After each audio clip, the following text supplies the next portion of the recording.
Amidst a world lost in the shadows of idolatry, where hands carved from stone and wood were revered over the one true Creator, a voice of truth emerged. This was the voice of Nu, a prophet chosen by God, tasked with a monumental mission. For centuries he walked among his people, his message simple yet profound: to abandon their false gods and worship Allah alone.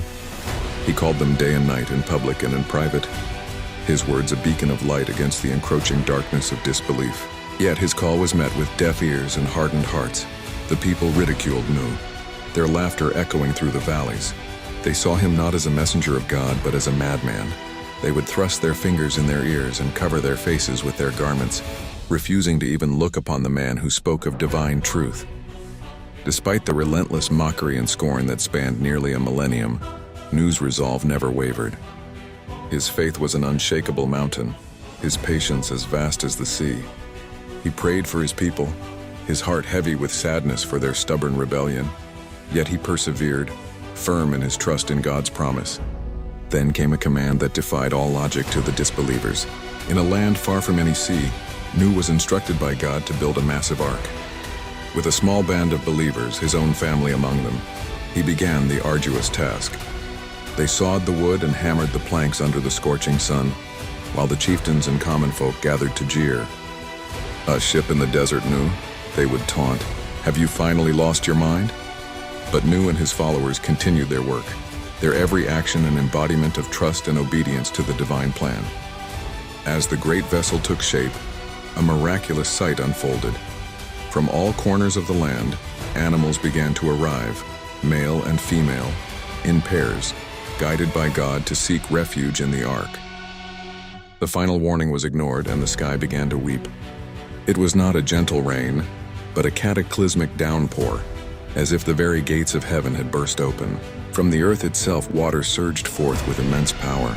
The rising deluge swallowed everything in its path: homes, markets, and the towering idols the people had worshipped. The mighty mountains that had once seemed invincible were submerged by the raging torrent. Amidst this scene of utter devastation, the ark, bearing the believers and the pairs of animals, floated securely upon the waves. It was a vessel of salvation, a testament to God's mercy for those who heeded his call. While outside, the world was cleansed of its arrogance and disbelief. As the waters subsided, the ark came to rest upon the peak of Mount Judy. The storm had passed and a new world awaited. Nu, his family, and the believers emerged, stepping onto a cleansed earth under a peaceful sky. This momentous event serves as a profound lesson in the power of unwavering faith. Nu's trust in God's wisdom, even when the command seemed illogical to the human mind, was the very key to his salvation. It underscores the importance of obedience, of submitting to the divine will with patience and certainty. For in that submission lies ultimate protection and success. The aftermath of the flood paints a stark picture of divine justice.